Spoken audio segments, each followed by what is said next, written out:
Okay, greetings. This particular recording will be about the film influences that influenced my book, Twilight of the Teutonics. I think I pronounced it right this time.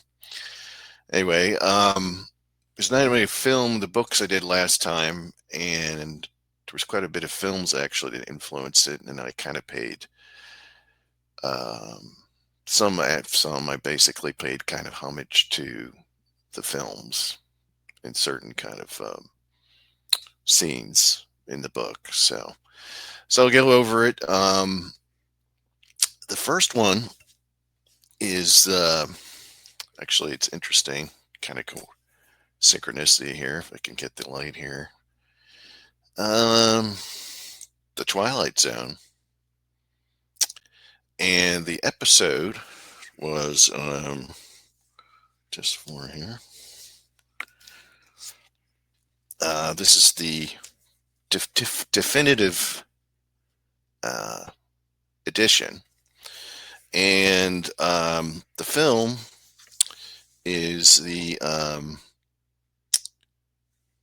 what was it again? The Occurrence at Owl Creek Bridge. It was based on a Civil War short story, and it's an interesting concept in terms of what it happened because I think I saw it first in elementary school. It's interesting. It came out actually the year I was born. It actually won an Academy Award as the best short film. And it was interesting as actually it was French. It wasn't American. And the concept was kind of a short 30-minute film. And you probably could look it up on YouTube, but they don't show the full length. I don't know if it's copyright stuff or whatever. They don't show you the full length. But the concept was kind of like it really had this sort of visceral effect on me when I saw it when I was a child. And then subsequently, I'd seen it a couple number of times in school. But I guess the only really full one I could find was it was actually shown on the Twilight Zone, and it was basically a guy that worked for the Confederacy was going to blow up this bridge, and he got caught. And it's kind of there's not really any dialogue in the film. It's sort of like though there's sounds, dynamic sounds going on with cannons and rifles being fired and all that. But the guy, the main character, is going to be hung on the bridge. And so it's this interesting thing where suddenly the rope snaps and he's in the river and he makes this escape down the river. And oddly enough, he seems to keep traveling and running and traveling. And he ends up being back where I guess it's his plantation where he was, and his wife's there in the yard there. And then he goes to meet her, and then suddenly he's back at the bridge and he's hung. So the concept it was interesting when I was writing the book. Um, there was this thing, it was like, I know this kind of idea I'm having is sort of familiar because there is kind of like, there's two endings in the book. And this is kind of like the idea is sort of like the path the path that isn't taken or the path that's taken, and then there's another path that actually is the real path. So that's the kind of the concept there, and it's sort of the theme in the book. So since it starts at one place, it comes back to the beginning, comes back at the end, and so you get a different kind of take on it. So anyway, so I think the only way you could really find this in the full length is if you buy the Twilight Zone series, and it is, I think it's season 5.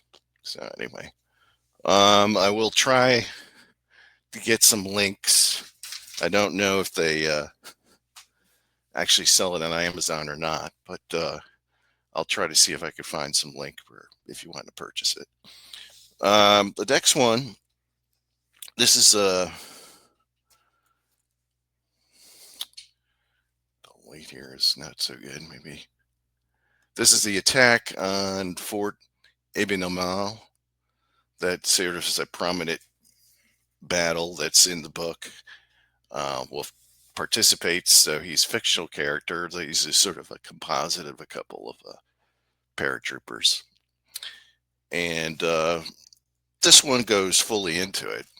Like I said, I mean, it goes fully into the battle, all the specs and all the um, the personalities and everything else. So I do recommend this if you can find it.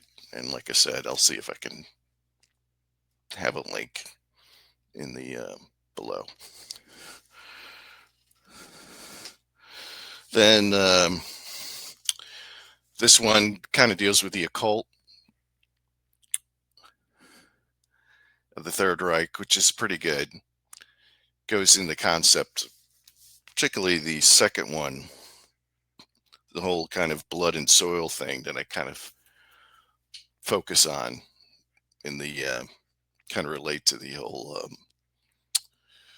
the Holocaust thing that happened, unfortunately, in during that time. And then this wasn't on the list in the book, but I highly recommend this film. It's really the definitive film, Army of Shadows. Here it is. On the French underground.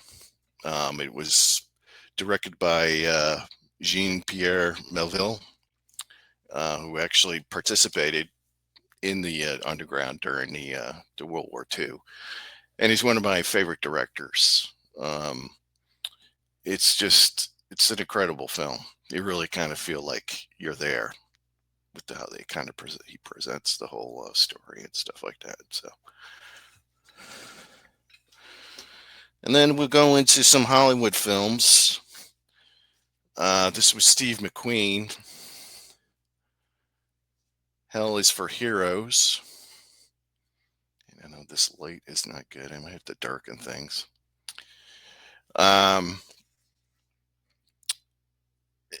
It's basically, there's some things that happen with Wolf that relate to this. If you watch this film, there's some parallels, though it is basically the Allies and he's a sergeant, though Wolf is, actually an officer, but there's some similarities that happen to him that are similar to kind of the Steve McQueen character. So, and then the famous Kelly's Heroes. More of a comedy, and but there's some kind of things that I kind of pay homage to in the film. It's kind of more of maybe a German way of it might happen. So it's kind of interesting what I kind of did with that. Then very good film, Sam Peckinpah's The Cross of Iron. Some say this is maybe Sam Peckinpah's best film. It kind of really, in terms of like war, when it came out in like, I think it's 77, 76. And it did very well in Germany. It was one of the highest grossing films at the time. Because the Germans really never got like a perspective on, the war, because, they just, the Nazi regime was kind of being downplayed, in their government and stuff. So, but it really kind of got you feel what it was like on the what German soldier had to deal with on the Eastern Front, and a lot of the equipment was pretty authentic. So at the time, it was pretty kind of a groundbreaking film in terms of like a World War II feature film. So anyway, Then two films with Burt Lancaster, The Train, some of the stuff that goes on in Normandy. Got this reflection going on. I guess I'm going to have to use that. Might have to do this over again. And Castle Keep. This is a big influence on the book. It's different. It's more Normandy, but there's a lot of stuff. There's kind of some parallels with this story here. And the last one, this is not for the faint of heart. This is probably one of the most realistic war films you probably ever see. I mean, it looks like the real thing in terms of like, especially the whole Eisengrouping thing.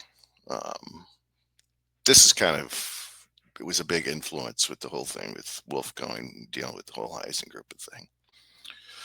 So I'll try to put these in the links. Like I said, I'm trying to minimize, spoiler alert stuff so that you can enjoy the book, and then you can say, oh, let me check out the film.